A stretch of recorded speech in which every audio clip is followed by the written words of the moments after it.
Assalamu alaikum, bienvenue à tous. J'espère véritablement que Kulchi Labas. Ah, mais Joseph, qu'est-ce qui t'arrive? Pourquoi tu fais cette tête? Alors, Joseph KitKat, c'est un païen qui raconte beaucoup de bêtises. Alors, tout d'abord, c'est qui Joseph KitKat? Eh bien, pour répondre très rapidement, c'est un païen. Voilà, vous pouvez quitter la vidéo. Merci d'avoir suivi. À très bientôt. Bon, pour ceux qui veulent plus de détails, de toute façon, il y aura encore 2 ou 3 vidéos sur lui, j'ai déjà commencé. Eh bien, ce type, c'est quelqu'un qui se prétend être un ancien musulman, il est un peu fou dans sa tête, il raconte beaucoup de bêtises, il essaie de prouver que l'islam, en fait, c'est une copie du judaïsme, il essaie de prouver que le prophète Mohammed n'a jamais existé, que la Mecque non plus n'a jamais existé, mais de toute façon, vous savez... ce qui revient souvent avec ces islamophobes pseudo-historiens, c'est qu'ils vont toujours se contredire. Certains, ils vont vous dire, la Mecque, c'était à Pétra. Par exemple, Joseph KitKat, il dit, non, Pétra n'a rien à voir avec la Mecque, c'est une fumisterie.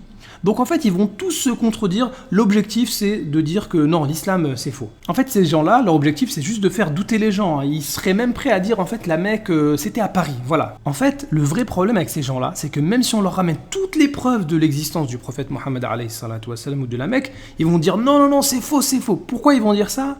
Parce que déjà, en fait, il faut leur montrer que Allah Azza wa Jal existe. Mais comment vous voulez que des ignorants comme ça soient convaincus de l'existence du prophète Mohammed il y a plusieurs siècles, si déjà eux-mêmes, c'est pas clair pour eux le fait que Allah Azza wa Jal existe. Et c'est pour ça que ce type de païen zoroastrien, j'expliquerai après pourquoi je dis ça, en fait, ils doutent de tout. C'est donc tout à fait normal, étant donné qu'ils doutent de l'existence du Créateur, c'est normal qu'ils vont douter de l'existence du prophète Mohammed c'est normal qu'ils vont douter de l'existence du prophète Moïse alayhi salam. لا توجد أي آثار وثائق تاريخية توثق هذه القصة ديال بني إسرائيل وموسى وفرعون. أنا في رأيي كلها خرافات. C'est normal qu'ils vont douter de l'existence du prophète Ibrahim alayhi salam. Abraham ou Ibrahim, c'est l'ancêtre des Hébreux, selon les légendes bibliques, bien sûr. Ce n'est pas de l'histoire réelle, mais de la légende religieuse biblique. Donc Joseph, on peut rien pour toi. Si déjà tu doutes de l'existence d'Allah Azza wa Jal, le Seigneur de l'univers, des prophètes, c'est normal que tu vas aussi dire le prophète n'a pas existé. Mais qu'est-ce que tu veux qu'on fasse de toi? Alors maintenant, Joseph, c'est quand même quelqu'un qui ne croit pas en Allah Azza wa Jal, mais qui va quand même l'insulter. Donc au final, qui est Joseph? Je pense qu'en plus de païen, on peut ajouter quelqu'un qui insulte un dieu en lequel il ne croit pas, c'est-à-dire un fou. Partie 2, stupidité. Alors rappelez-vous, tout à l'heure, je vous ai dit Joseph KitKat, pour résumer, c'est un païen. Forcément, comme c'est un païen, il n'aime pas le monothéisme. Affirmer que Dieu est unique n'a aucune base philosophique ni logique, car il n'y a rien qui empêche l'existence de 2 dieux, ou 3, ou 4, ou 1 million, ou une infinité de dieux dans l'univers. Ils ont décidé qu'il est unique, point à la ligne, sans justification ni philosophique, ni logique. Mais non Joseph, on peut pas te laisser dire des dingueries comme ça. Si tu pars du principe que Dieu existe, ce qui serait déjà un progrès pour toi, forcément, il est unique. Et le Coran que tu n'as jamais lu, comme on va le voir après, te donne la réponse logique. S'il y avait dans le ciel et la terre des divinités autres qu'Allah, imaginons maintenant, il n'y a pas un seul Dieu. Et Dieu, il faut qu'on se mette d'accord, c'est-à-dire le Seigneur de l'univers, celui qui a tout créé, le plus puissant. Mais s'il y a un autre Dieu, est-ce que ce deuxième Dieu, il est aussi tout puissant? Et qui c'est qui va se soumettre à l'autre? Qu'est-ce que ça fait? Eh bien, ça fait que tous deux seraient certes dans le désordre. Le problème de Joseph KitKat, c'est comme un petit enfant qui rentre dans une voiture et qui se dit mais pourquoi il y a un seul volant? En fait, d'imaginer une voiture avec 5 passagers et Joseph qui dit pourquoi arbitrairement il y a un seul volant? Pourquoi il n'y a pas les 5 passagers qui conduisent? Imaginez les dégâts sur l'autoroute. Mais là, on parle d'une voiture. Que dire de l'univers tout entier? Un deuxième verset du Coran nous dit Allah Azza wa Jalla ne s'est point attribué d'enfant et il n'existe point de divinité avec lui. Sinon, chaque divinité, imaginez s'il y a plusieurs dieux, supposons, il y a 2 dieux.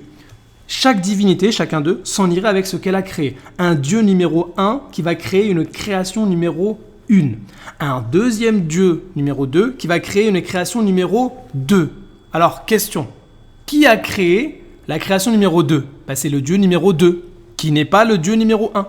Donc le dieu numéro 1, est-ce qu'il a tout créé? Il n'a pas tout créé. Donc, c'est plus Dieu, ça pose des problèmes. Et certaines seraient supérieures aux autres. Imaginez, le Dieu numéro 1, il va créer la création numéro 1 mais qui contient peut-être moins de choses que la création numéro 2. Donc ça veut dire que le Dieu numéro 2 serait supérieur. Et ça contredit le fait que Dieu soit tout puissant au-dessus de tout. C'est logique, c'est simple. La religion zoroastrienne, c'est-à-dire la religion iranienne perse ancienne, c'est une religion plus logique dans sa croyance en Dieu, car cette religion, le zoroastrisme, affirme que le monde est régi par deux dieux, le dieu du bien et le dieu du mal. Et c'est l'existence de ces deux dieux, antagonistes, le bien et le mal, qui explique l'existence du mal dans le monde, contrairement au monothéisme qui est incapable d'expliquer l'existence du mal dans le monde. Et donc croire en deux dieux, le dieu du bien et le dieu du mal, comme le font les zoroastriens, c'est beaucoup plus logique que de croire en un Dieu unique. Non mais Joseph, tu nous fais quoi là? Il a dit c'est plus logique deux dieux. Comme ça fait un Dieu qui crée le bien, un Dieu qui crée le mal. Mais tu sors d'où, Joseph? Et c'est lequel le Dieu le plus fort? Et c'est lequel qu'il faut adorer? Et ça veut dire que quand il y a du mal qui arrive, c'est le Dieu du mal qui a vaincu le Dieu du bien? Et qui te dit que le Dieu du mal, il va pas tuer complètement le Dieu du bien? Mais qu'est-ce que... Mais ce type-là, et il dit c'est plus logique. Mais ça va pas bien, l'Okhor, comment il s'appelle, Joseph? Non mais là, Joseph, faut consulter, là. Ah oui, là, faut vite consulter. Et par contre, quand tu vas consulter, faut bien te poser la question. Qui est-ce que tu vas prier? Le Dieu du bien ou le Dieu du mal? Donc, notre ami faut passer tête, Joseph. Oui, c'est la fin, c'est vrai, mais t'inquiète pas, il y aura d'autres vidéos, Inch'Allah. Donc, surtout dans la partie 3, calomnie, là, ça va être dur pour toi, Joseph. Donc là, ça va être très dur. Il va falloir savoir quel Dieu tu pries. Parce que là, c'est vrai que tu as certaines vidéos qui font 100 000, 200 000, 300 000 vues, et en plus dedans, c'est des bêtises. Donc il faut bien que les gens voient que tu racontes n'importe quoi. Donc je suis désolé pour toi. Ce que je te propose éventuellement, c'est peut-être 4, 5, 6 en faire une seule vidéo. Du coup, ça fera une vidéo là, une vidéo pour les 3 ici si t'es sympa, et il y aura encore normalement 2 autres vidéos qui sont pas indiquées ici dans le plan. Allez Joseph, à bientôt. الحق وزهق الباطل إن الباطل كان زهوقا